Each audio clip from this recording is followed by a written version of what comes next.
In the vast expanse of space, amidst the twinkling stars that painted the cosmic canvas, an unconscious boy drifted, unaware of his surroundings. Suddenly, a resounding message echoed through the emptiness, cutting through the silence of the void. It was a proclamation from the heavens, informing the boy that his status window had been unlocked due to the activation of an artifact player. Despite the celestial announcement, the boy remained in a state of deep slumber.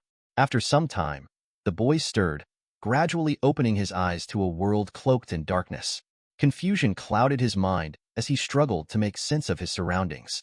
The inky blackness that enveloped him gave the impression of being submerged deep underwater. As he attempted to collect his thoughts, another thunderous message reverberated in his ears, declaring him to be the reincarnation of Draka, the infamous destroyer of worlds.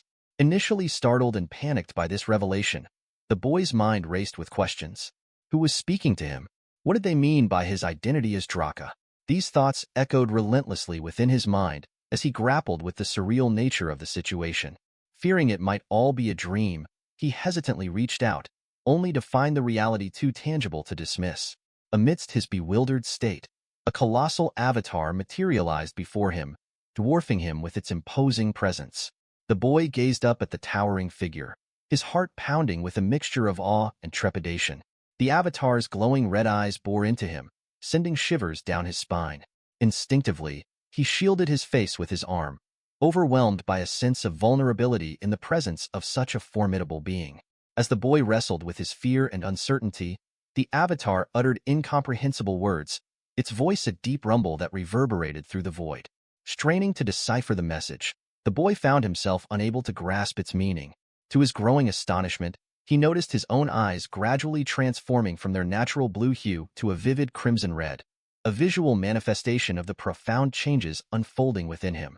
Meanwhile, several hours prior to these extraordinary events, life bustled within the confines of Ignite Academy, an esteemed institution revered for its mastery of magic. Nestled amidst the majestic beauty of snow-capped mountains, the academy stood as a beacon of knowledge and learning within the empire. On this particular day, the academy's training grounds buzzed with activity as students gathered to demonstrate their magical prowess. Among them stood Lewin Ardell, our protagonist, awaiting his turn to showcase his abilities under the watchful eye of his class professor. The combat magic professor, known as Heidel, was a distinguished figure with his brown hair, adorned with a mustache and beard, and his eyes behind glasses. When he called out Lewin's name, the young student acknowledged with a nod and stepped forward. Professor Heidel's instructions were straightforward. Cast a fireball and aim it precisely at the scarecrow placed on the training field. Excitement rippled through the gathered classmates and their professor, all eagerly anticipating Lewin's performance. However, as Lewin stood there, his gaze fixed on his right hand, there was an unmistakable air of melancholy surrounding him. While casting a fireball might seem like child's play to most students at Ignite Academy, for Lewin, who lacked the ability to wield magic, it felt like an insurmountable obstacle. Beads of sweat formed on his forehead, and he couldn't shake off the fear of being ridiculed or the frustration of his stagnation. He whispered to himself, his voice tinged with uncertainty, "Can I do it this time?" Lost in his own thoughts, Lewin was abruptly brought back to reality when Professor Heidel called his name once more, urging him to commence the test. With a deep breath, Lewin summoned a fireball above his hand, determined not to concede defeat before even making an attempt. He strengthened his resolve, hoping against hope that this time would be different. The fireball swelled in size as Lewin focused his gaze upon it, a silent vow echoing in his mind. "I have to succeed this time." As beads of perspiration trickled down Lewin's face, his eyes remained fixed upon the fiery orb hovering above his palm. With a trembling hand, he directed the fireball towards the scarecrow, feeling the fiery mana swirling around him, growing denser with each passing moment, ready to be unleashed at his command. The students observing Lewin's endeavor were entranced by the spectacle unfolding before their eyes. Murmurs of amazement rippled through the crowd as they marveled at the size of the fireball and speculated about the sheer magnitude of mana being channeled by Lewin. One student couldn't help but comment on the impressive display, while another expressed disbelief at the seemingly impossible feat achieved by a mere human. The atmosphere was charged with anticipation and wonder as everyone, including Professor Heidel, stood in silent awe of Lewin's extraordinary magic. Meanwhile, Lewin had managed to surpass all expectations, conjuring a fireball far surpassing the capabilities of a typical mage. With the fiery mana swirling around him in a mesmerizing dance, he assumed a stance, poised to unleash his spell with unwavering determination and a sense of newfound hope. Just then, a sense of dread washed over him as he noticed something amiss with the fireball he was conjuring. Beads of sweat formed on his forehead, and he clenched his teeth, fearing yet another failure. The weight of the fiery energy he was trying to control seemed to crush him under its pressure, but he summoned every ounce of willpower to maintain his grip. Despite his efforts, the overwhelming sensation became too much, and he couldn't hold back the urge to vomit.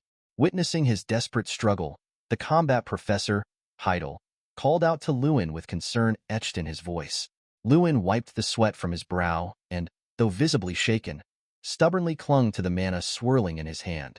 He muttered an apology to his professor, admitting his inability to execute the magic attack. However, Professor Heidel's urgency grew as he sternly ordered Lewin to release the magic immediately, warning of dire consequences if he failed to do so promptly. Despite Lewin's efforts to comply, the fiery mana persisted in its stubborn refusal to be discharged. This wasn't the first time Lewin had encountered such an obstacle. Despite his perseverance and advancement to the graduating class over the years, mastering even the simplest spell like a fireball remained elusive. Professor Heidel's warning struck deep, echoing the harsh reality Lewin had long been forced to confront, that despite his best efforts, failure seemed inevitable. With a heavy heart and lowered gaze, Lewin felt the weight of his inadequacy bearing down on him. He could sense the disappointed glances of his classmates and the unspoken judgment hanging in the air. Clenching his fists in frustration, he knew he couldn't give up, despite the overwhelming odds stacked against him. As he trudged toward the student dormitory, the weight of his perceived failure hung heavily on his shoulders. The whispers and murmurs of his classmates followed him, each word a dagger to his already wounded pride. One student, his face twisted in disdain, questioned aloud how someone like Lewin, seemingly incapable of even the most basic magic, could have earned a place in the academy, let alone be considered the best in his class. Another nodded in agreement, suggesting that perhaps it was time for Lewin to concede defeat. Meanwhile, a student with dark hair and a cruel smirk took delight in ridiculing Lewin as the laughingstock of the academy, his words cutting deeper than any physical blow. Despite the hurtful words and the weight of his own self-doubt, Lewin knew deep down that he couldn't let their scorn define him. Lewin's complexion paled as the murmurs of gossip reached his ears, each word feeling like a jab to his already bruised pride. The weight of disdainful stares bore down on him, causing beads of sweat to trickle down his face, a physical manifestation of the discomfort and unease he felt. With a trembling hand, he wiped away the moisture, a futile attempt to erase the evidence of his inner turmoil. Born into a local noble house, Lewin had entered the academy as the valedictorian, a feat that should have been celebrated. However, his success only seemed to intensify the envy and bitterness of his peers, many of whom hailed from esteemed and influential families. Their resentment festered into hostility, directed squarely at Lewin. Over time, he had grown accustomed to their taunts and insults, but the relentless onslaught had begun to chip away at his confidence, threatening to erode the very foundation of his self-worth. The source of Lewin's anguish lay in a condition known as mana evocation disorder, a cruel curse that had plagued him for the past 6 years. Despite his valiant efforts to overcome it, the relentless grip of the disorder seemed to tighten with each passing day, casting a shadow of doubt over his future. As he navigated the corridors of the academy, the weight of uncertainty bore down on him, each step heavier than the last. Entering the grand central hall of the academy, Lewin found himself amidst a throng of students, their voices blending into an indistinct murmur of conversation. Amidst the chatter, a sharp voice pierced through the air, cutting through the haze of his thoughts. "Dunce head Lewin," it called out, the words dripping with mockery and disdain. Startled from his reverie, Lewin lifted his gaze to see a group of graduating students, their faces twisted into sneers of contempt.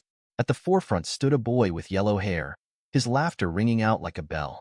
With a cruel smirk, he taunted Lewin, suggesting that he should simply pack his bags and leave, sparing himself further embarrassment. The insults came fast and furious, each word a dagger aimed at Lewin's already fragile pride. The yellow-haired boy went on to claim that Lewin's presence had tarnished the reputation of the graduating class, his words laced with venomous spite.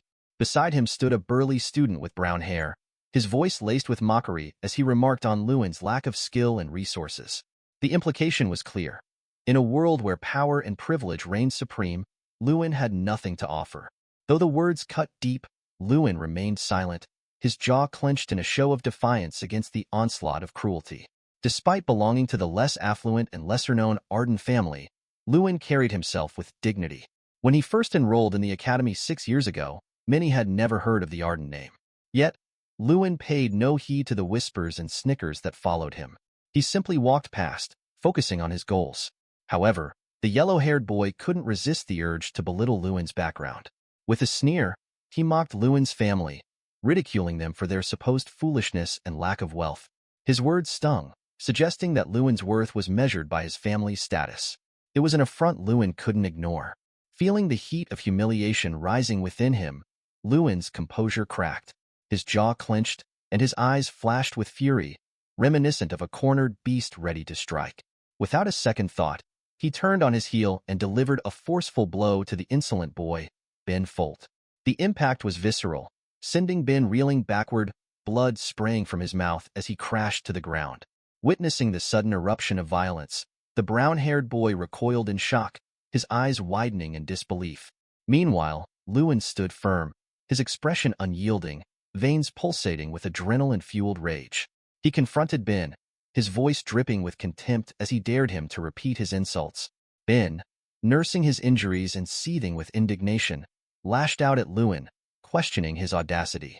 But Lewin remained undeterred, a smirk playing on his lips as he dismissed Ben's outburst with a wave of his hand. Instead, he turned his attention to the brown-haired boy, who was now brimming with fury and intent on revenge. In a desperate bid to strike back, the brown-haired boy lunged at Lewin, his fists clenched in rage. Yet, before he could land a blow, Lewin swiftly countered, delivering a precise strike to the boy's gut. The force of the blow was staggering, causing the boy to double over in agony, gasping for breath as he collapsed to the ground. As the brown-haired boy writhed in pain, Lewin stood over him, an aura of power and dominance radiating from his form. He watched with cold detachment as the boy spat blood and succumbed to unconsciousness, a testament to Lewin's unwavering resolve. Amidst the chaos, Ben's voice continued to ring out, hurling curses and insults at Lewin. But Lewin paid him little mind, his focus drawn to the imminent threat before him. With a steely gaze, he turned to face Ben, only to find him raising his arms, a crackling surge of lightning magic gathering in his hands, signaling the brewing storm of retaliation. Lewin stood frozen, his mind racing as he witnessed Ben, someone he had never imagined capable of wielding combat magic, summoning crackling lightning mana. The realization that Ben would risk expulsion from the academy with such reckless behavior puzzled him. The air buzzed with electricity as the lightning coalesced into a dense, ominous form resembling a cannon. Ben directed this lethal weapon toward Lewin, his words dripping with disdain for someone with mana evocation disorder like Lewin. With a derisive command to perish, Ben unleashed the cannon's destructive power. Frantically, Lewin attempted to evade the imminent attack, but the sheer force of the lightning pinned him in place, rendering him powerless. Just as the lightning cannon hurtled toward him, Professor Heidel, alerted by the commotion, sprinted onto the scene, urgently commanding them to cease their hostilities. But his intervention came too late. The lightning struck Lewin with a deafening crack, enveloping him in blinding flashes of energy. Lewin instinctively shielded his face from the searing brightness, cursing his ill-fated predicament as despair threatened to overwhelm him. In the aftermath of the onslaught, Lewin found himself engulfed in darkness, his senses disoriented. Gradually, he emerged from the void, his surroundings morphing into a surreal dreamscape adorned with celestial bodies. Amidst this cosmic expanse, a towering avatar draped in ebony hues radiated an ominous crimson glow. As Lewin attempted to make sense of his surreal surroundings, a disembodied voice echoed in his ears, accompanied by the sudden appearance of a virtual screen. The screen proclaimed him to be the incarnation of Draka, the harbinger of destruction, and announced the unlocking of his status window through possession of the artifact player. Sweat trickled down Lewin's brow as he gazed upon the enigmatic avatar before him, his mind awash with questions and uncertainty. As Lewin slowly opened his eyes in the dream space, he was met with the sight of a towering avatar before him. Talk about a wild awakening. He couldn't help but wonder what on earth was going on. The avatar started yakking away, but at first, it was all gibberish to Lewin. Like, what language was that? But then, out of nowhere, the avatar called out Lewin's name. Lewin's mind was racing. How did this giant avatar know his name? Before he could wrap his head around it, he started hearing a voice in his noggin calling out to him. Suddenly, he snapped back to reality as someone was calling his name for real. Opening his eyes a crack, Lewin spotted a figure standing in front of him. And who was it? None other than Helen, the big shot professor and healing magician from Ignite Academy. With her distinctive yellow hair and orange eyes, she was hard to miss, especially with that white coat over her orange shirt. Helen looked like she'd seen a ghost when Lewin finally stirred. She practically begged to know if he was awake. Slowly coming to his senses, Lewin took in his surroundings with narrowed eyes. In a rush, he pulled himself up from the bed, with Helen lending a helping hand. Turning to face Helen, Lewin fired off questions in a jittery tone, trying to figure out where the heck he was. Helen calmly explained they were in the recovery room and insisted he should chill and stay lying down. But Lewin was having none of it. He insisted he was okay to sit up, even though he still felt like he'd been hit by a truck. Sweat dripped down his forehead as he recalled getting knocked out by Ben's magic. That dream he just had? It was still fresh in his mind, like he'd just binge-watched a movie. Pulling himself together, Lewin asked Helen how long he'd been out cold. Helen dropped the bombshell. Nearly a whole day. Lewin blinked in disbelief, thanking his lucky stars he wasn't seriously injured. After a moment of silent reflection, he turned to Helen with a furrowed brow and popped the big question. Was he going to be all right? The professor dropped a bombshell on Lewin, informing him they needed to run some more tests to be absolutely sure he was all right. But despite that, she couldn't help but mention how surprisingly good Lewin looked considering he took a lightning bolt head-on. Like, seriously, how was he not frazzled to a crisp? She went on to explain that there wasn't a single scratch or burn on his skin, not even any internal damage. It was like he was made of rubber or something. Lewin felt sweat bead on his forehead as he stared blankly at the professor, trying to wrap his head around the miracle that was his unscathed body. Raising his hand that had blocked the lightning attack, he marveled at its pristine condition. It was mind-boggling. Lightning magic was supposed to be terrifying, capable of frying you up like a shrimp in a second. And yet, here he was, standing without a scratch. Lost in his thoughts, Lewin was interrupted by someone entering the recovery room. They requested Professor Helen to step out for a private chat with Lewin. Giving Lewin a reassuring pat on the back, Professor Helen left, reminding him to holler if anything felt off. In walked Heidel, Lewin's combat professor, getting straight to the point and asking how Lewin was holding up. Lewin nodded, putting on a brave face and assuring the professor he was A-okay. The professor couldn't help but marvel at Lewin's luck, escaping a potentially deadly showdown unscathed. He then dropped a bombshell of his own. Ben Folt, the troublemaker who fried Lewin, was getting the boot. Expelled for using magic with malicious intent and spreading lies about the Ardell family? Talk about karma biting back. Lewin listened in silence as the professor spilled the beans. Head bowed. He couldn't help but feel a pang of guilt. What consequences would he face for giving Ben a taste of his own medicine? With a heavy heart, he finally mustered the courage to ask the professor. The professor laid it out for Lewin, revealing that his punishment had been decided during the meeting. Taking everything into account, they decided Lewin would be doing a month of volunteer service at the academy. Lewin didn't argue, just nodded in acceptance, taking his punishment like a champ. After giving Lewin a moment to process, the professor threw another curveball. Out of the blue, he asked if Lewin possessed some kind of artifact, those legendary weapons from ancient magicians that pack unlimited mana. Lewin's eyes widened in surprise, sweat starting to bead on his forehead. Artifact? He scratched his head, perplexed. Denying it, he explained to the professor that if he had something like that, he wouldn't have been bullied all this time. The professor pondered for a moment, rubbing his chin thoughtfully. He agreed, reasoning that such valuable artifacts would likely be in the hands of the Ardell family head, not passed down to Lewin. Lewin raised an eyebrow, curious as to why the professor was asking. After a moment of silence, the professor revealed something that made Lewin sit up straight. When Ben hit him with that lightning magic, the professor saw a red light surrounding Lewin, like some top-tier artifact shielding him. Lewin's mind raced as he tried to make sense of it all. It sounded eerily familiar to the dream he had, where he encountered a colossal avatar. But shaking off the notion, he insisted he didn't have any such artifact. The professor accepted his denial, turning to leave. He advised Lewin to get some rest before he left.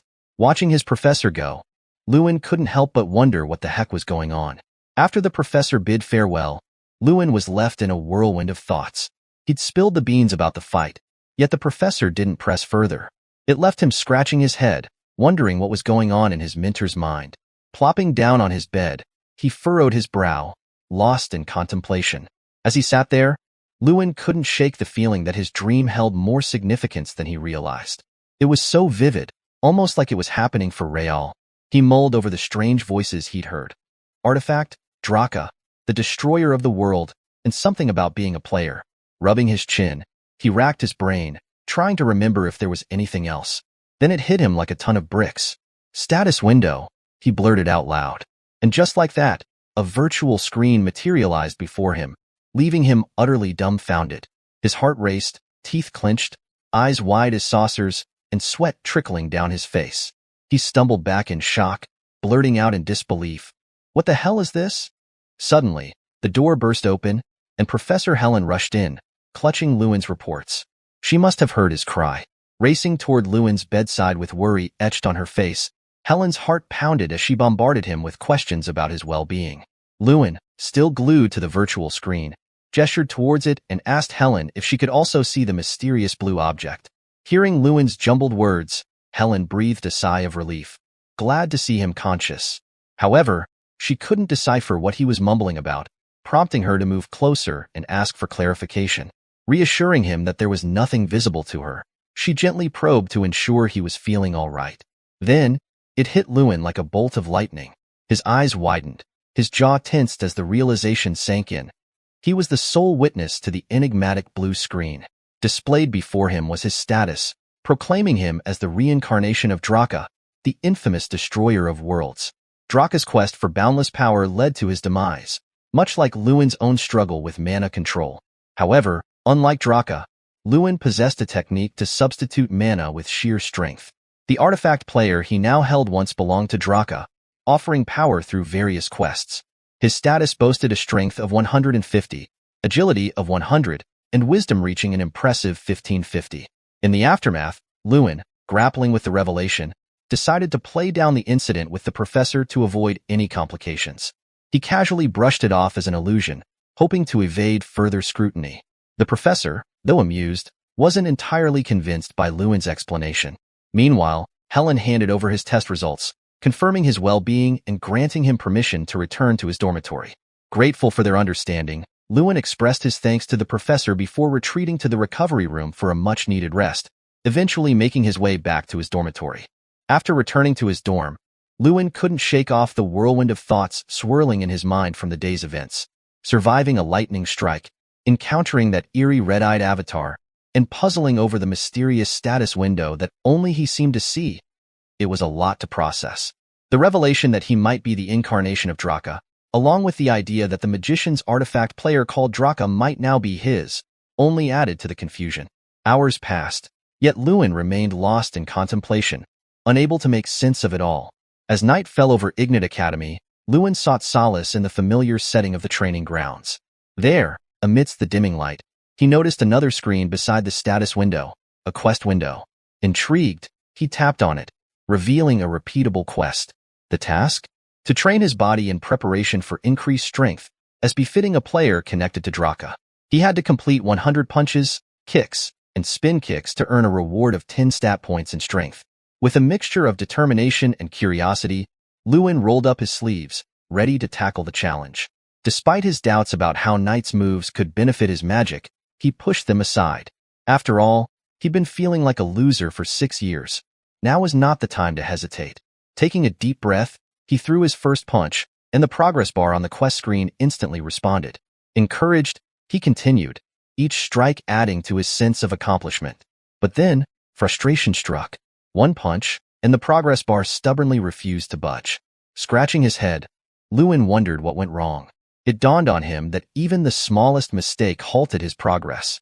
After a moment of reflection, he resolved to approach the task with renewed focus and precision.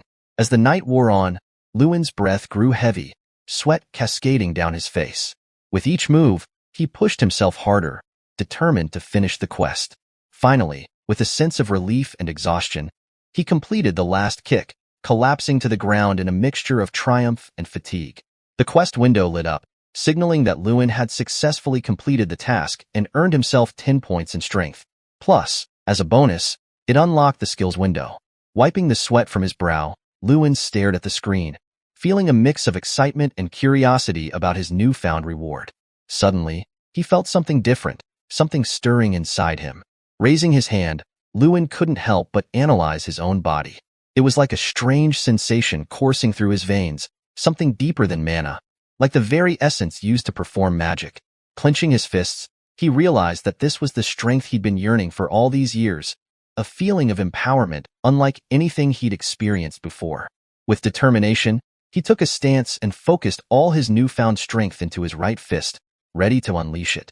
With a powerful strike, Lewin felt the air crackle around him as his punch tore through the atmosphere, creating a thunderous boom. A grin spread across his face as he realized that his magic had become infused with this newfound strength, faster, stronger, and more destructive than ever. Looking at his hand in awe, he could sense the fundamental shift in his abilities. But the surprises didn't end there. Curious about the other reward he'd received, the skill unlock, Lewin called up the status window. A new skill, Force Circle, popped up on the screen. It was a passive ability that replaced mana with strength, altering the very essence of his magic. The skill description hinted at how his movements and magic would now be influenced by his strength. Reading through the details, Lewin's mind raced with possibilities. The idea that his mana circles would be replaced by force circles left him both intrigued and bewildered. Placing a hand over his chest, he felt the sweat trickling down his face as he pondered the implications. According to magical principles, the mana circles around a magician's heart played a crucial role in harnessing and controlling mana. The more mana a magician could control, the more circles they'd have. But now, with this new skill, everything seemed poised to change. Lewin had always been a bit of an oddball compared to the other kids his age, sporting not one or two, but 4 mana circles. But here's the kicker, thanks to his annoying mana evocation disability, those circles might as well have been invisible. Frustrated, he slapped a hand over his heart and shut his eyes, hoping to make sense of his mana circles. Suddenly, he jerked back, eyes wide with shock. Something was off. His hard-earned mana circles had vanished, replaced by a single, wild loop swirling around his heart, the Force Circle. Lewin's mind raced with disbelief, sweat trickling down his face. He instinctively raised his hand, wondering if this new circle meant his old mana ones were toast. After all, according to everything he'd learned, you couldn't be a magician without those circles. His heart sank at the thought of losing his magician status if this Force Circle didn't measure up. But then he shook himself out of the funk. It was too soon to give in to despair.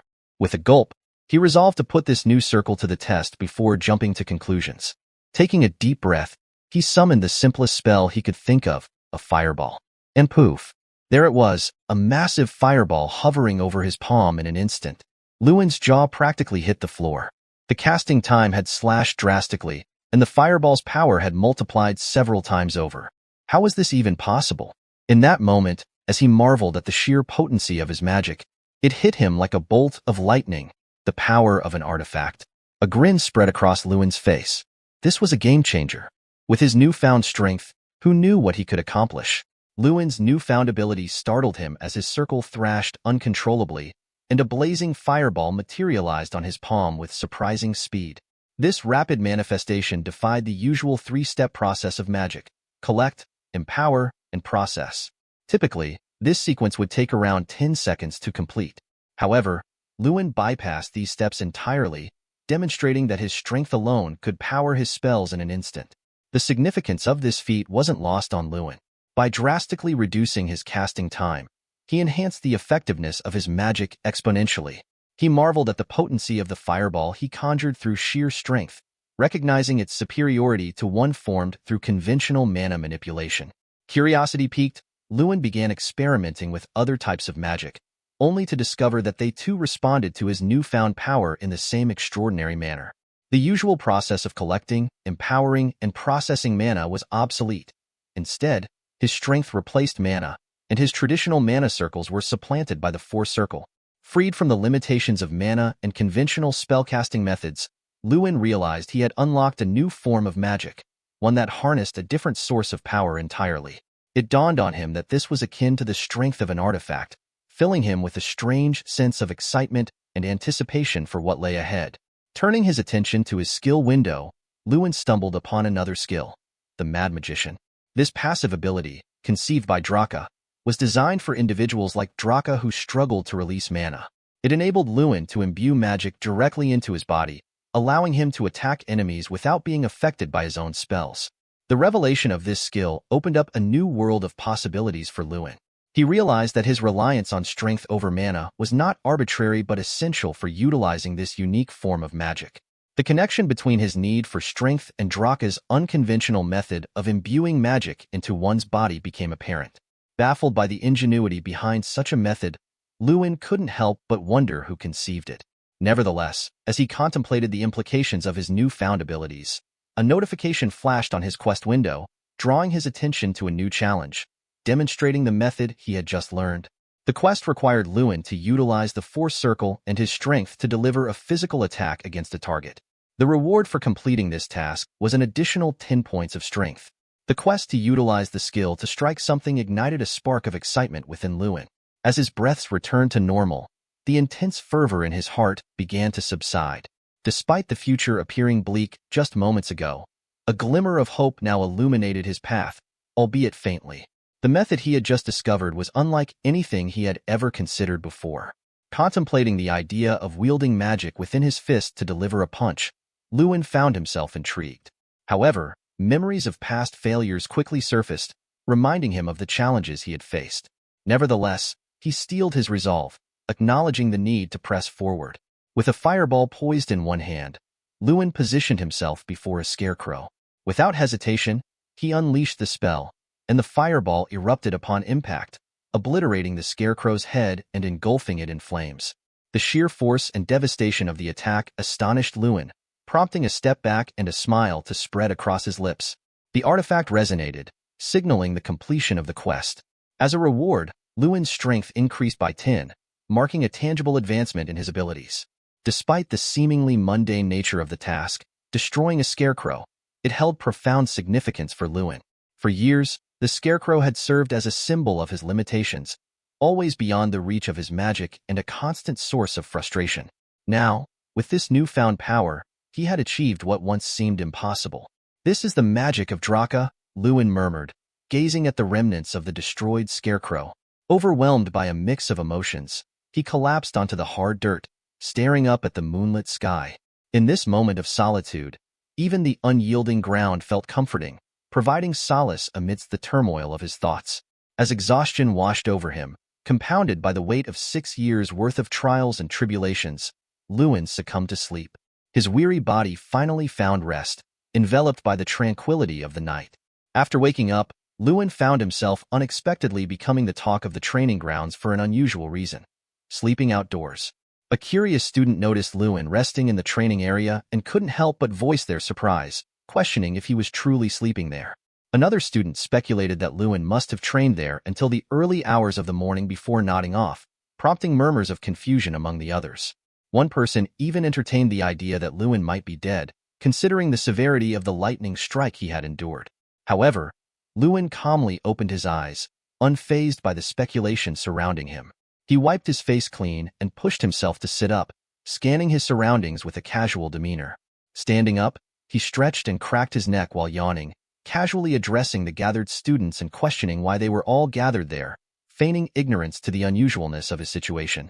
The students, bewildered by his relaxed attitude, found themselves at a loss for words, sweat dripping down their faces.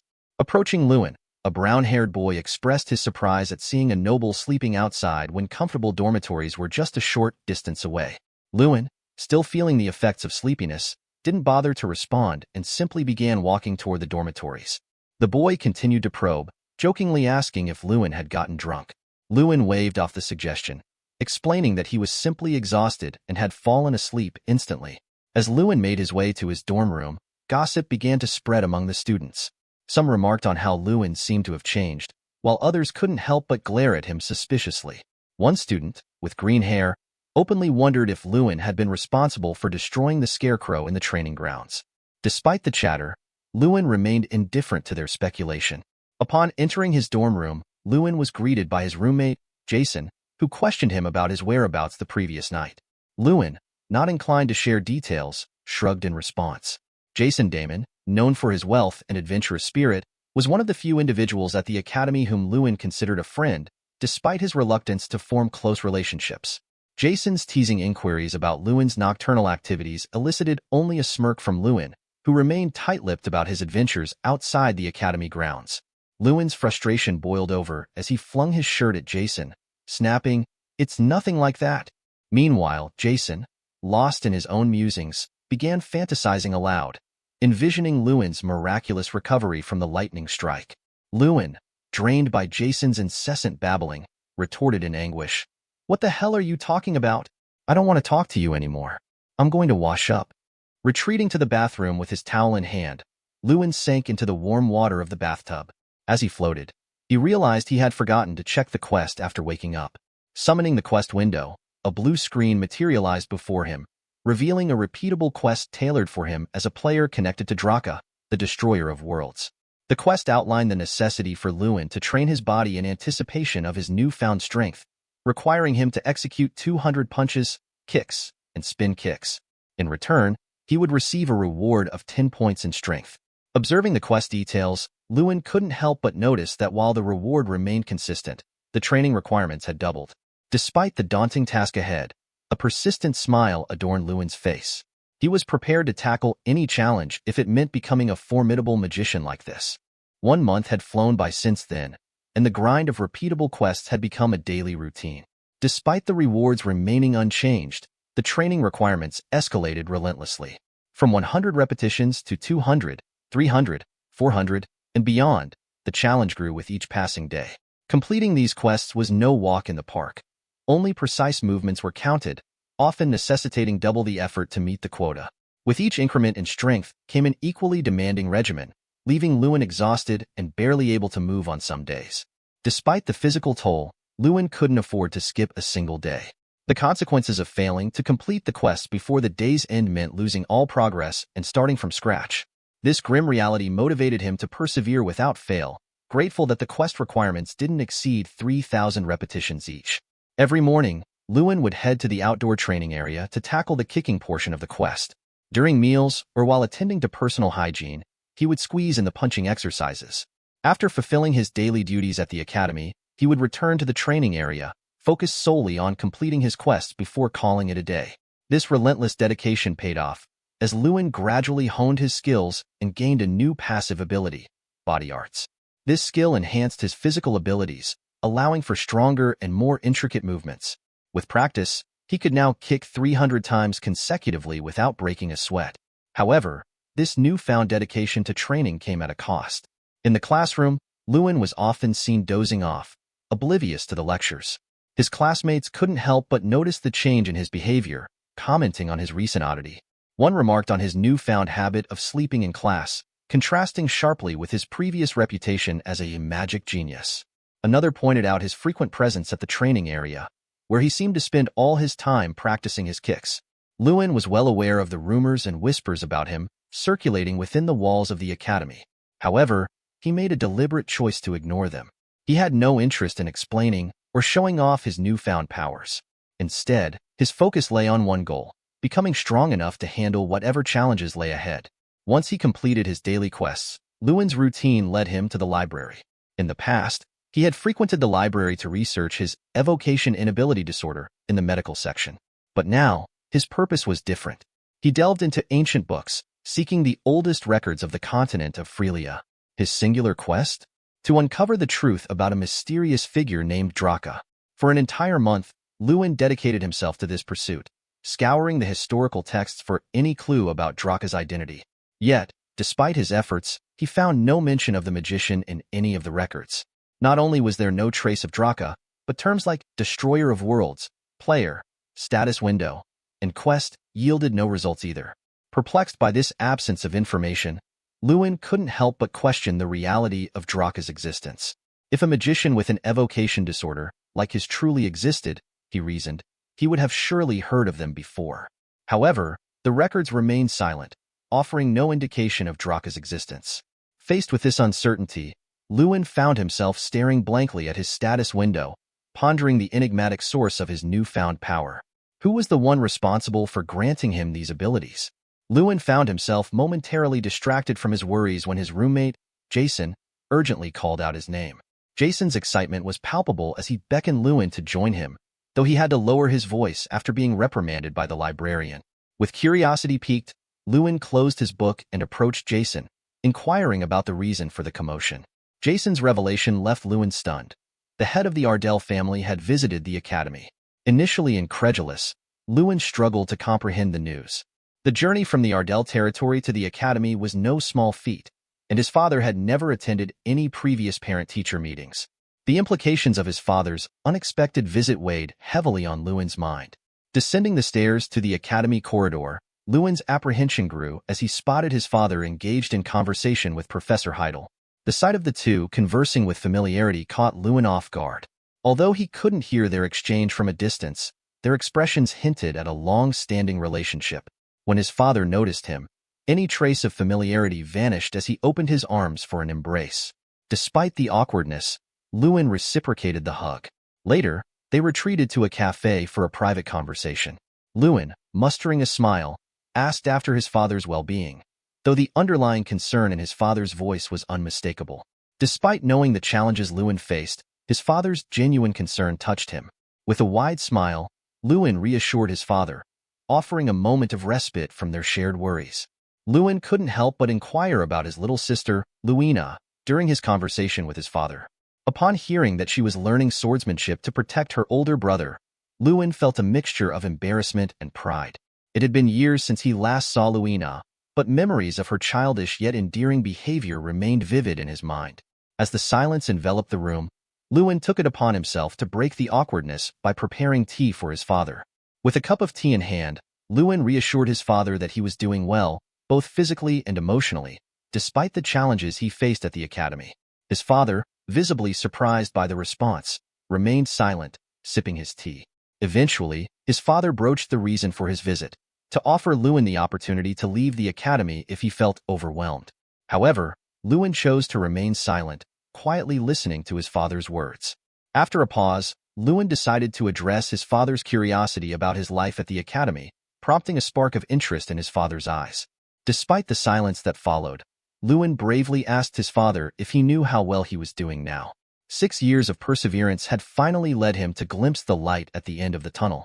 With newfound determination, Lewin implored his father to trust him and make a promise. If he performed poorly on his next exam, he would fulfill whatever his father wished. In a moment of unexpected intensity, an otherworldly aura surrounded Lewin, surprising even his father. The classroom buzzed with anticipation as Lewin sat among his classmates, his heart pounding with excitement and nerves. Today was the day he had been eagerly awaiting, the day of the exam. Rows of students were seated, each engrossed in their own thoughts as they prepared for what lay ahead. Their teacher's stern warning echoed in the air, reminding them that any form of cheating or illegal activity would result in immediate failure. Lewin knew the stakes were high. The exams at Lewin School were renowned for their difficulty, especially the practical exams, which were divided into 4 parts: targeting, magic power measurement, actual combat, and one-on-one combat. For Lewin, the struggle was real. He had been battling with magic avocation disorder for the past 6 years, a condition that had hindered his performance in the practical exams. Despite this setback, he had always excelled in the written exams, showcasing his knowledge and determination. In the practical exams, the prestigious Gary Hill family consistently claimed the top spot, leaving Lewin trailing behind. But today, Lewin was determined to rewrite his story. He harbored a quiet confidence within himself, believing that he could finally clinch the coveted first place. As the days passed and the tension mounted, Lewin found himself approached by Jason, a friend who had noticed his unusual behavior. Concern etched across his face, Jason inquired if Lewin was prepared for the upcoming practical exam.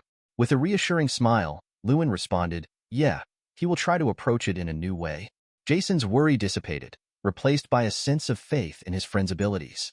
However, not everyone shared Jason's optimism. As Lewin and Jason conversed, their discussion was abruptly interrupted by a familiar voice. It was Michael, his hostility palpable as he confronted Lewin. Always in second place to Lewin for the written exams, Michael's resentment towards him simmered beneath the surface, evident in the way he narrowed his eyes like a snake. With a mocking tone laced in his words, Michael taunted Lewin, his bright blonde hair shaking with disdain. His lackeys, eager to please him, laughed along, eagerly awaiting the chance to curry favor with the prestigious Gale Hill family once they graduated. It was a familiar pattern for Lewin, one he had grown accustomed to over the years. Shrugging off Michael's hostility, he simply stated his intent to take the practical exam. For a brief moment, Michael's facade faltered, his shock at Lewin's decision evident. However, he quickly regained his composure, offering unsolicited advice veiled in condescension. But Lewin, undeterred by Michael's attempt to undermine him, rebuffed the advice without hesitation. His confidence unwavering, Lewin refused to back down, much to Michael's displeasure. With a cold expression, Michael's demeanor shifted, his attempt at intimidation becoming more overt. Threats hung in the air as Michael cracked his neck, his gaze hardening with rage. He warned Lewin not to interrupt him again, his patience wearing thin. In response, Lewin's own expression darkened, his resolve evident despite the brewing tension. Michael's anger boiled beneath the surface, his frustration evident as he struggled to maintain control. It was clear that Lewin's defiance had struck a nerve, challenging Michael in a way he hadn't experienced before. Reluctant to cause a scene, Michael redirected his anger, issuing a challenge to Lewin for a one-on-one confrontation later in the matches. As the tension mounted in the testing field, a professor stepped forward, signaling the imminent start of the practical exams. But before the trials commenced, an announcement echoed through the air, setting the stage for the day's challenge. Today's test would gauge the student's ability to hit multiple standing targets simultaneously. The scarecrows, typically stationary, would now come to life, swaying left and right in a pattern designed to challenge the participants. "Hilk, you're first up," called out the professor, singling out the nervous-looking student.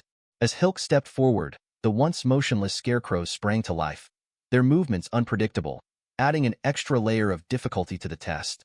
Regretful sighs filled the air as the students grappled with the heightened challenge, their complaints mirroring the professor's frustrations.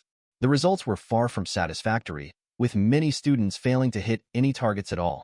Even those who managed to strike some found themselves falling short of the recommended score. Director Tyrion observed the scene in silence, his disappointment palpable. The deliberate increase in difficulty aimed to separate the truly skilled magicians from the average students, preparing them for the challenges ahead. Yet, to his dismay, none seemed to possess the requisite talent. A professor from the administration area echoed Tyrion's sentiments, lamenting the lack of proficiency among the students. They simply weren't meeting the standards expected of soon-to-be graduates. Amidst the disheartening display, Professor Elric from the Department of Potion Crafting stepped forward, heralding the arrival of the Academy's pride, Michael. With a hint of pride in his voice, Professor Elric hailed Michael's entrance onto the testing field, setting the stage for a demonstration of his prowess. As Michael summoned 2 fireballs, his determination to showcase his abilities evident, the onlookers braced for a remarkable display. Spurred by the challenge, sprang into action. With swift precision, he conjured multiple fireballs, directing them towards the airborne scarecrows. The fiery projectiles soared through the air, obliterating the targets with impressive accuracy. As Michael unleashed his own barrage of fireballs, someone from the crowd exclaimed, 13! He hit 13. With a success rate exceeding 60%, Michael's feat was undeniably impressive, earning him accolades from his peers. In the midst of the competition, a rivalry simmered beneath the surface, each student vying to prove their worth in the face of adversity. In the admin area, Professor Elric's applause filled the air as Michael basked in his moment of triumph, his confidence radiating like a beacon. With a smirk, Michael proclaimed his worthiness as a descendant of the prestigious Gary Hill family, his arrogance evident to all. The other professors, including the director with his long white beard, watched silently, their arms crossed in disapproval. Elric, undeterred by their silence, directed his attention to his fellow professors, continuing to extol Michael's virtues with laughter.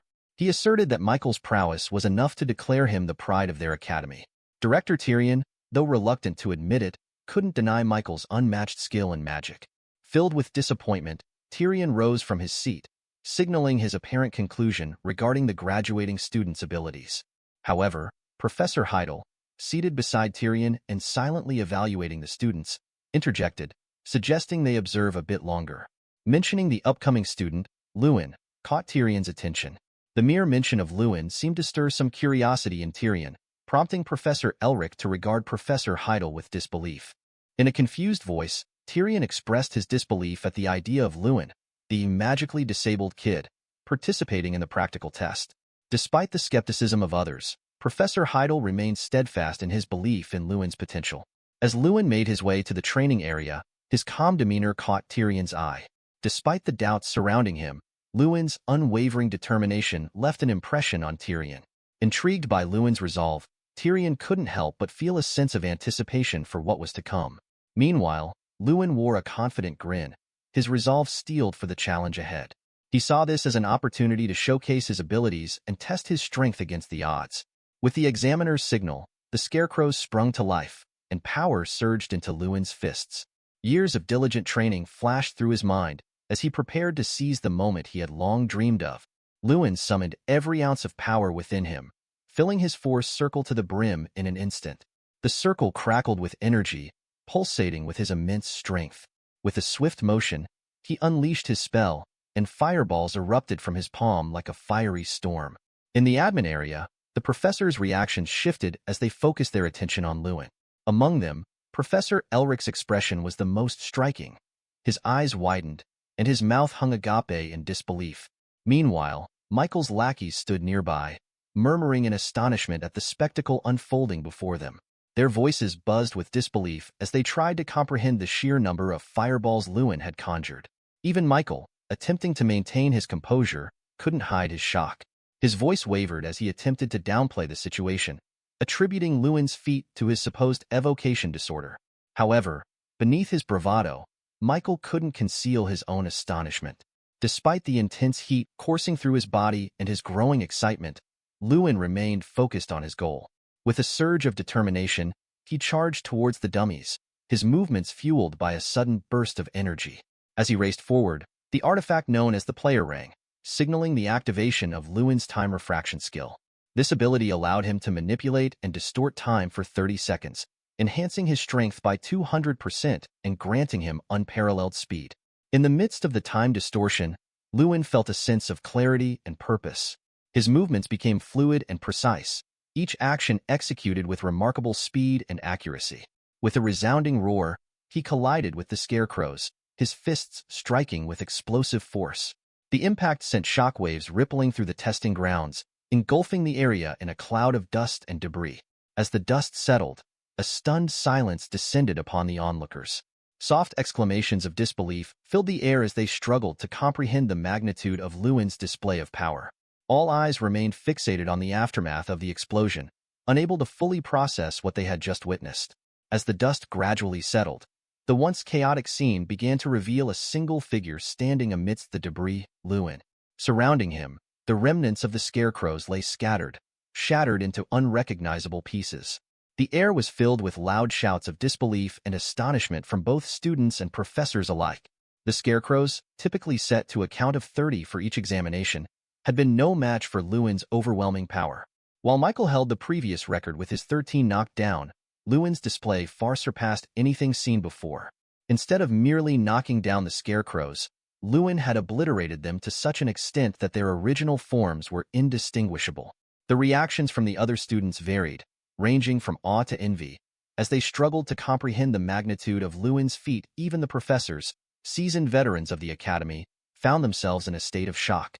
Never before in the history of the academy had they witnessed such a remarkable performance, and the impact of Lewin's display reverberated throughout the entire institution.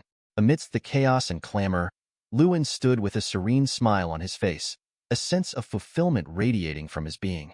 For him, this moment marked the culmination of years of hard work and perseverance. It was a testament to his determination and dedication, and he couldn't help but feel a sense of pride in what he had accomplished. As the dust slowly settled, only the figure of Lewin standing in the middle of the field could be seen, and loud shouts of astonishment were heard. Lewin stood with his head held high, breathing heavily as he had just used all of his strength to finish the test. The expression on the test supervisor's face was blank. He was baffled. Is there only 3 left? It was easy to work out Lewin's score, as it was faster to count the scarecrows that didn't go down. The crowd watching the tests started murmuring in disbelief, their mouths wide open. What? 27? 27. It's the highest record for. What did I just see? Did he just punch them while holding his magic? That's what you saw as well? I thought I saw wrong. But why is his movement so fast? I thought I was looking at a sword master or something. This is amazing. To use magic in such a manner. Tyrion gave out a genuine compliment, and Heidel could barely contain his smile. Lewin, that was impressive. As Tyrion started clapping and stood from his seat, Professor Heidel, not wanting to lose, also started clapping. Professor Elric, seeing this, could only shut his mouth and silently clap along. This spread across the entirety of the testing grounds. Good job, Lewin. Congratulations. There were a few cheers and whistles as well. And then, the crumpled expression on Michael's face. It was perfect. For the first time since Lewin came to the academy, he was acknowledged for a practical exam. His burning heart became warm for another reason. He felt deeply moved. This recognition that he couldn't get anywhere else. He needed to be acknowledged by them to receive his mark and overcome the trial known as graduation. After the conclusion of the test, the examiners convened in the main conference room. The primary focus of their discussion? Lewin Ardell. Seated around the circular table were 10 professors, with Director Tyrion positioned at its head. Professor Elric was the first to address the assembly. He expressed his concerns, asserting that Lewin Ardell's unconventional approach had undermined the fairness of the test. Elric proposed that Lewin should receive a failing grade for deviating from the expected method. Some of the professors, including Elric, nodded in agreement with his assessment. However, Professor Heidel was quick to challenge this viewpoint. He questioned the notion of failing Lewin, arguing that he was arguably the most exceptional student the Academy had seen. Heidel's counterargument focused on the uniqueness of Lewin's performance. He pointed out that Lewin had wielded magic directly in his punches, a feat unheard of before. Elric countered by questioning the legitimacy of Lewin's actions, prompting Heidel to defend Lewin's innovation. Heidel explained that Lewin's display was undeniably magical, despite its unorthodox nature. He emphasized Lewin's dedication to overcoming his magical limitations, highlighting the rigorous training he had undertaken to strengthen his abilities. Heidel suggested that rather than penalizing Lewin, the professors should celebrate his remarkable achievement. Most of the professors appeared swayed by Heidel's reasoning, nodding in agreement with his perspective. Despite Elric's attempts to argue further, Director Tyrion intervened, signaling for silence. Tyrion acknowledged the validity of Heidel's points, emphasizing the inherent diversity within magical practices. He argued that each magician possesses a unique specialty, and it was natural for Lewin to demonstrate his own distinct approach. Tyrion commended Lewin's display as a miraculous feat of magic, emphasizing its significance. He expressed disappointment in the reluctance of some professors to recognize Lewin's accomplishment, asserting that their skepticism went against the essence of magic itself. In the bustling halls of the Radiant Kingdom's prestigious academy, Tyrion Ignat stood tall and proud, a beacon of magical prowess. As the 7th-class Archmage and the academy director, his presence commanded respect. Every word he uttered carried an unspoken challenge, daring anyone to oppose him. The professors, well aware of Tyrion's authority, began to echo his sentiments. What the director said is correct. This is a miracle. A magical miracle. Among the onlookers was Professor Elric, who felt a pang of embarrassment as Tyrion's gaze fell upon him. He knew Tyrion's penchant for students like Lewin, hardworking and dedicated.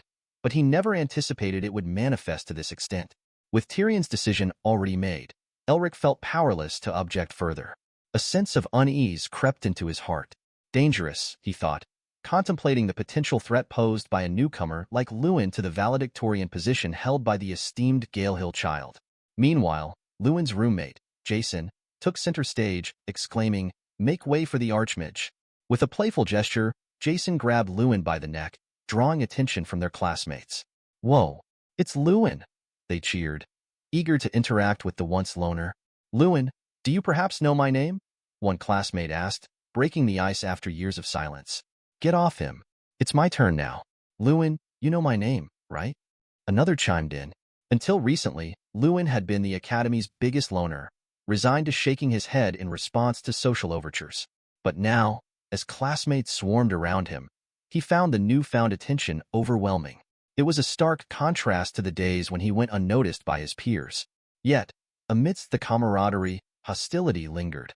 Some students, particularly the nobles aligned with Michael Galehill, harbored resentment towards Lewin. They saw him as a threat to their privileged status and sought to undermine him at every turn. Ignoring the whispers and stares, Lewin retreated to his dorm room, only to find Michael Galehill waiting inside. Curiosity piqued, Lewin confronted Michael, questioning his unexpected presence. As they exchanged heated words, Michael's grin hinted at a hidden agenda. "For a magician to use their fist?" "As expected, you're vulgar," Michael taunted, questioning Lewin's unconventional approach. Undeterred, Lewin maintained his composure in the face of Michael's provocation. "Michael, aren't you being too nervous right now after getting lost in the practical exam from a guy who you looked down on for 6 years?" he calmly retorted, challenging Michael's arrogance. Enraged by Lewin's words, Michael lunged at him, grabbing him by the collar in a display of aggression. But Lewin remained unfazed, swiftly countering by grabbing Michael's hand and applying pressure. As Michael struggled against Lewin's unexpected strength, a snicker escaped Lewin's lips as he proposed a bet, a one-on-one competition to settle their dispute. Michael, visibly shaken by Lewin's display of power, hesitated before shrugging off Lewin's grip. Veins bulged on his forehead as he questioned Lewin's qualifications. However, Lewin's calm demeanor and cryptic response hinted at a hidden confidence. "We will see who is qualified and who is not in the finals," Lewin declared, his resolve unshaken. Despite his desire to defeat Lewin, Michael ultimately retreated, reminding Lewin not to fail the next exam. As he stormed through the hallway, his hand trembled from the encounter with Lewin. Frustration boiled within him as he cursed Lewin, likening him to a barbarian. The day of the test had finally arrived, and the entire academy buzzed with anticipation.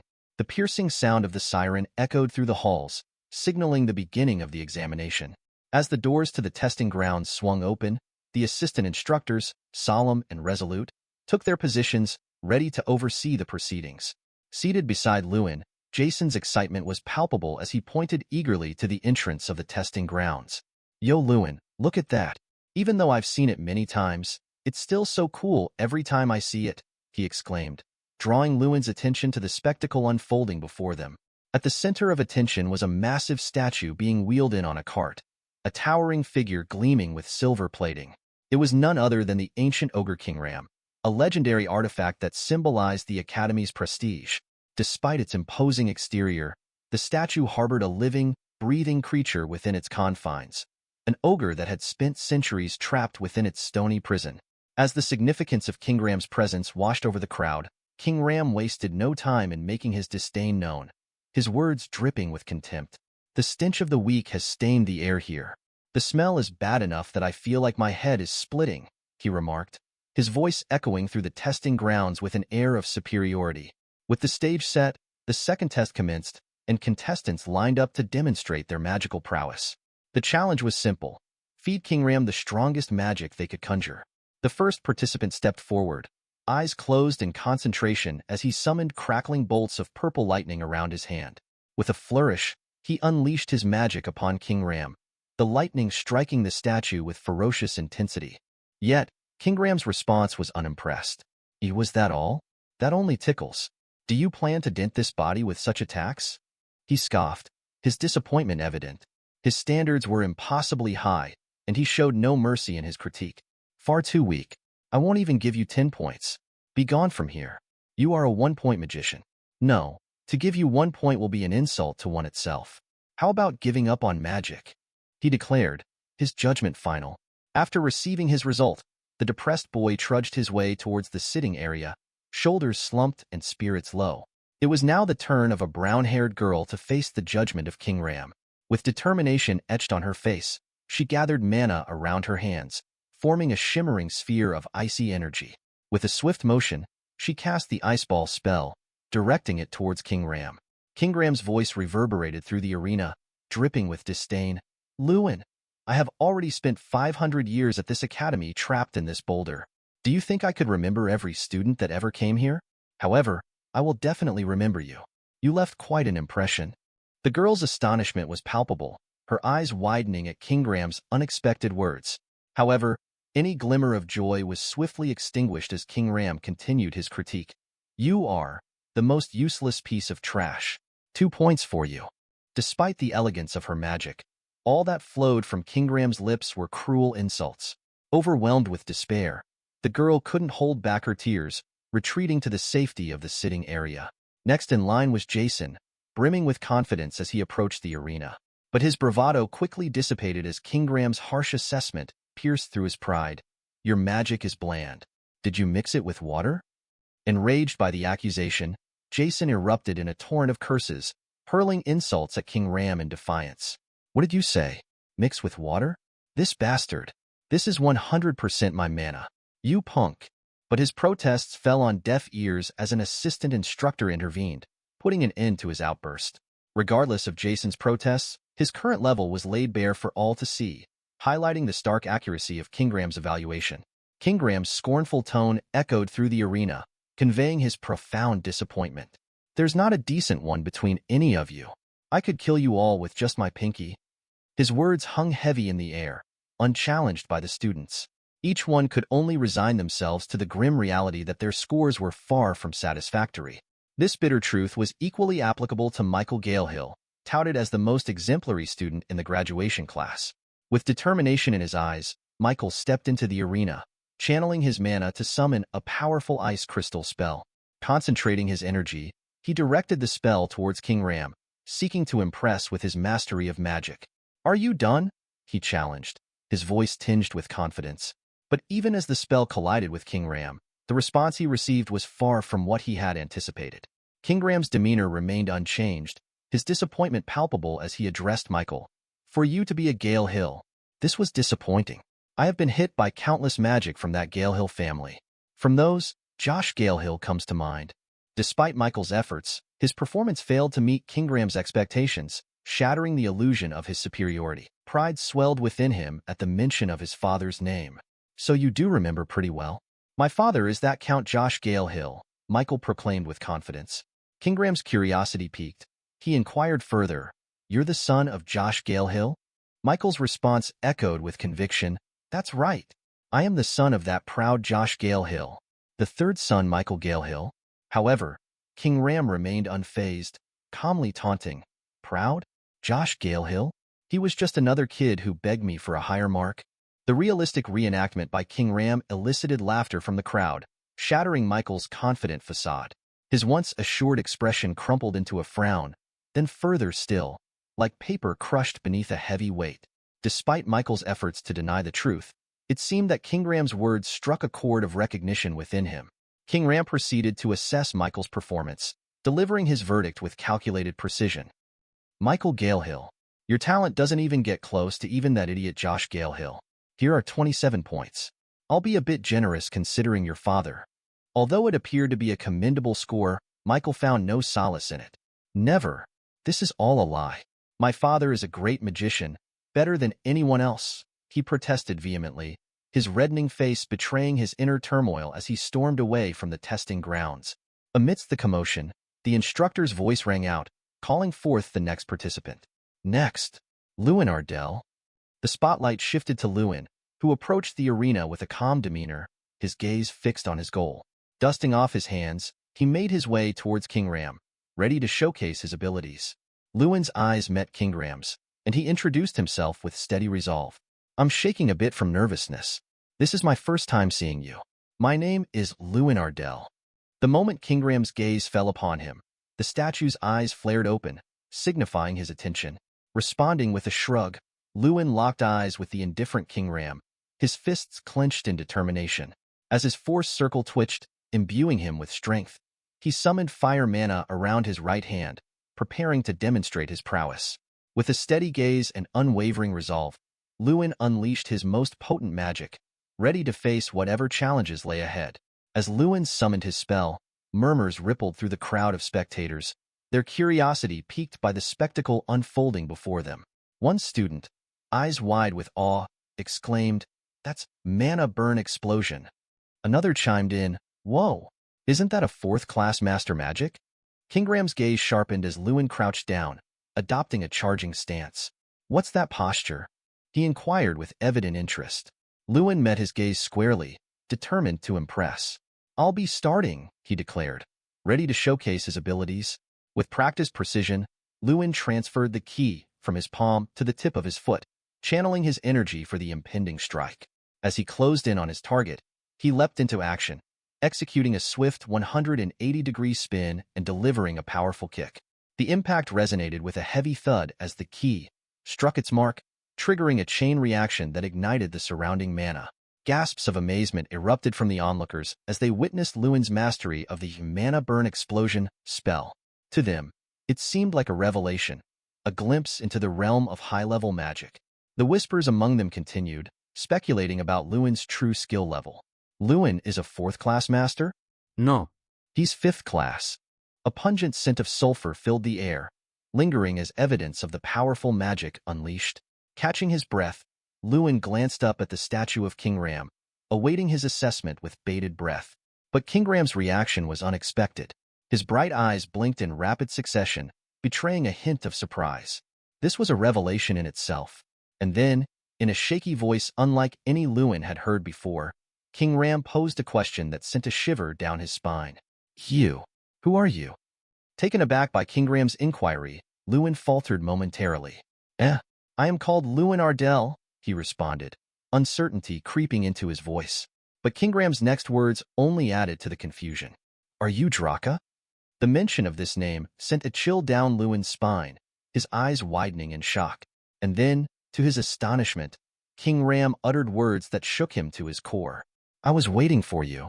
The revelation hung in the air, leaving both Lewin and the spectators stunned into silence. What connection did Lewin have to Draka? And what did Kingram mean by waiting for him? The mystery deepened, casting a shadow over the already tense atmosphere of the testing grounds. As murmurs erupted among the students, puzzled by Kingram's unexpected reaction, Lewin's mind raced with a singular focus. The name uttered by Kingram reverberated through his thoughts, stirring a tumult of emotions within him. Draka? Who's that? Someone whispered, while another speculated. Didn't he just get his name wrong? But Lewin was oblivious to the chatter around him, consumed by the significance of Kingram's words.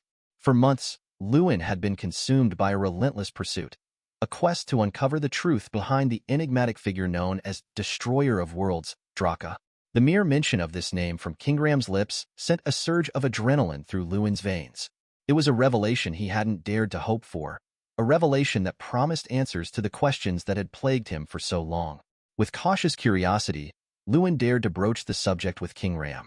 Is he someone you know? He ventured, his voice tinged with anticipation. Kingram's response was dismissive, a snort of derision followed by hearty laughter.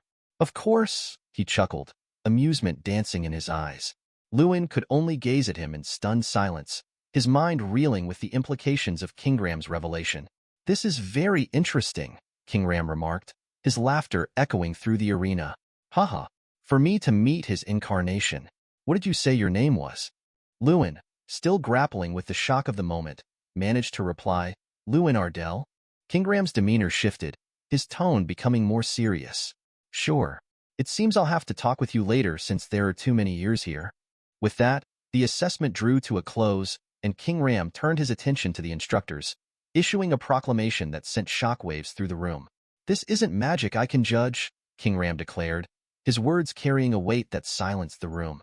The instructors, taken aback by the unexpected turn of events, stammered in disbelief. But Kingram was undeterred, his frustration palpable as he voiced his grievances. That's enough. Are you going to talk to me about the rules? To me, who hasn't been able to assess any real magicians for the last 500 years? His voice boomed, cutting through the tension like a thunderclap. In the face of Kingram's wrath, the instructors could only offer apologies, bowing their heads in submission. After a moment of contemplation, Kingram delivered his final verdict, his burning red eyes fixated on Lewin. If I had to give a mark, 0 points, or perhaps 100 points.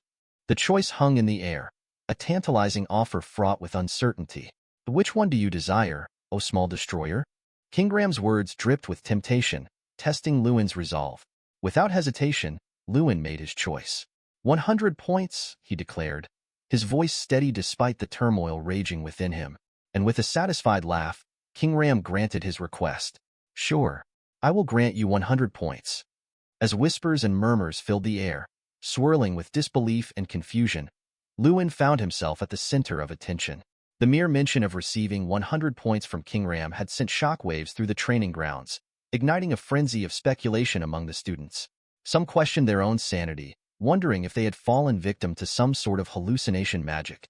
In the midst of the chaos, Lewin stood, his gaze fixed on the parchment Professor Heidel held out to him. It was an entry permit, bearing the stamp of Director Tyrion. The significance of this document was not lost on Lewin.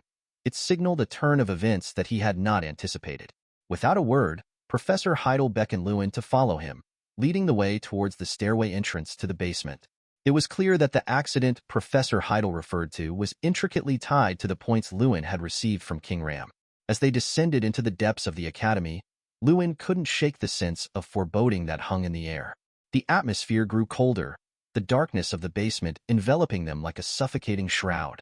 Yet, despite the eerie surroundings, the area was immaculately maintained, a testament to the meticulous care taken to preserve its secrecy. Reaching the end of the hallway, they encountered a massive steel gate, looming ominously before them. It was a stark reminder of the forbidden nature of their destination.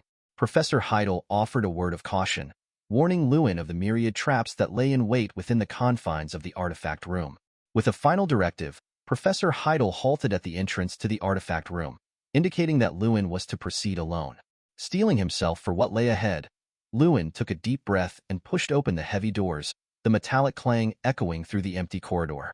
As the doors creaked open, revealing the mysteries that lay beyond, Lewin stepped into the artifact room, his heart pounding with anticipation.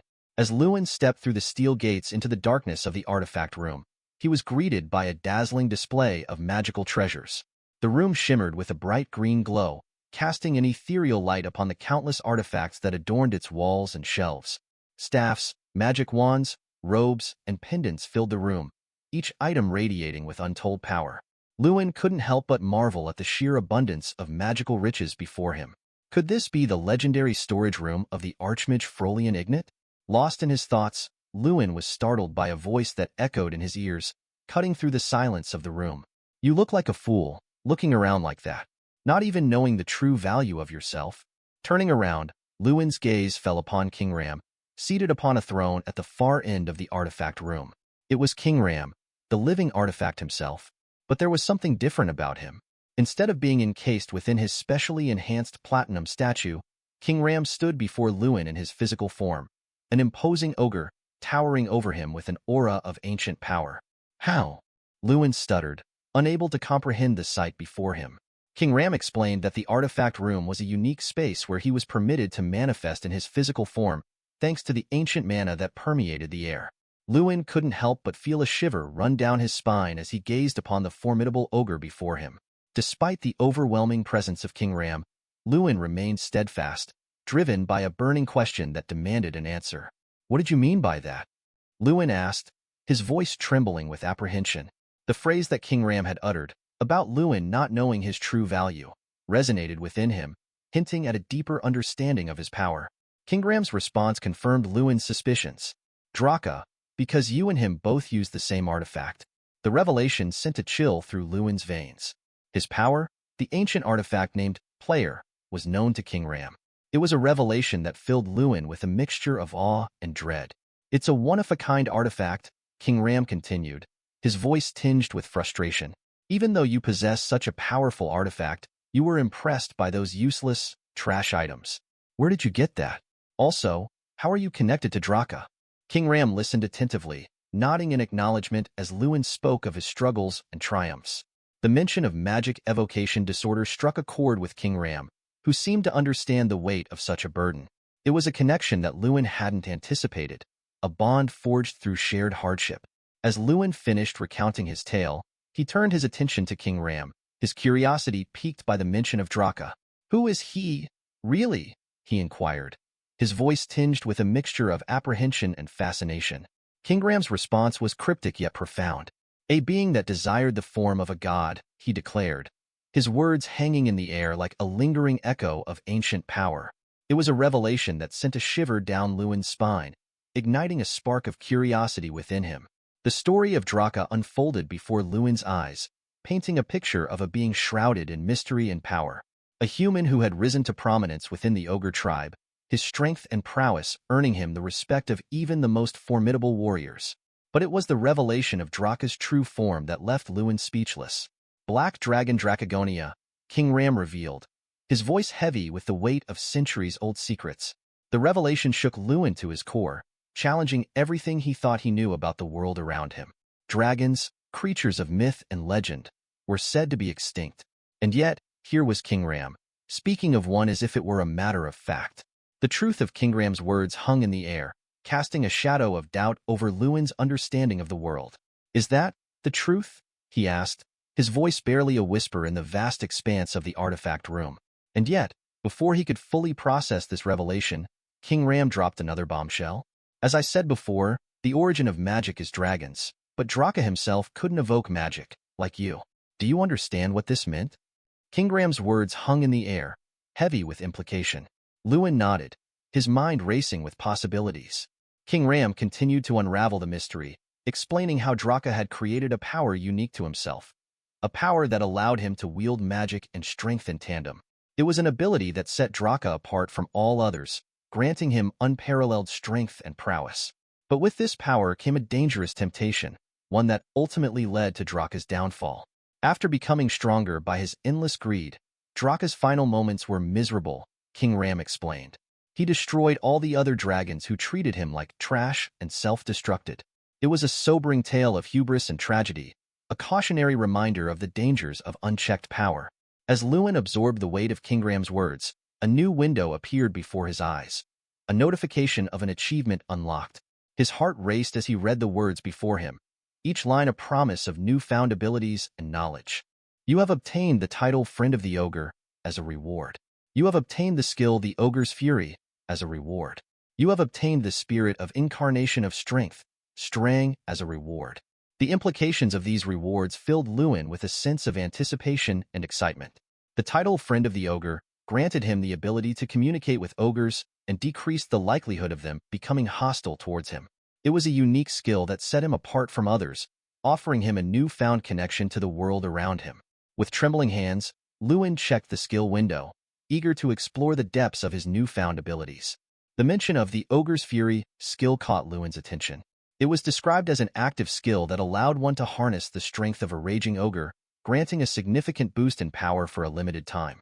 For 30 seconds, the user's strength would increase by 300, with the potential for further enhancement through the body art skill. As Lewin pondered over the skill, he realized its potential usefulness in various situations. The ability to instantly become stronger could prove invaluable in battles or challenging tasks. What intrigued him the most was the skill's growth aspect. The more he grew stronger, the more potent the skill would become. It was a comforting thought, knowing that his abilities would evolve alongside his own progress. But amidst his contemplation, Lewin's attention was drawn to another object, a small pebble that seemed to hold some significance. Kingram acknowledged Lewin's curiosity, suggesting that it might be a reward from completing a quest, a notion that resonated with Lewin's experiences. Upon closer inspection, Kingram identified the pebble as the Incarnation of Strength, known as Straang. Lewin was taken aback by this revelation. An incarnation was not a mere item, but a powerful entity sealed within a spirit stone. It was a concept unfamiliar to Lewin, but Kingram's explanation shed some light on its nature. According to Kingram, the Incarnation of Strength was no ordinary spirit. It possessed a formidable temperament and insatiable demands for strength. However, if one could meet its demands, it promised boundless strength in return.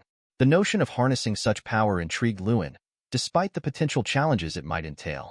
As Lewin absorbed Kingram's explanation, he couldn't help but wonder about the implications of possessing an incarnation. Would it bestow upon him the strength he sought, or would it bring unforeseen consequences? His recent experiences had taught him to expect the unexpected, but he couldn't shake the feeling of anticipation coursing through him. Kingram's reassurance that the incarnation would awaken in due time, having found its rightful master, brought a sense of reassurance to Lewin. Gripping the rock tightly in his fist, Lewin watched as fissures appeared, signaling the awakening of Straang. In the center of the cracked rock, a small creature emerged. It was a bear. Despite its diminutive size, it had a certain charm as it rubbed its tiny paws, seemingly content with its newfound existence. However, the bear, named Straang, took offense at being called such. It demanded to be recognized as more than just a bear.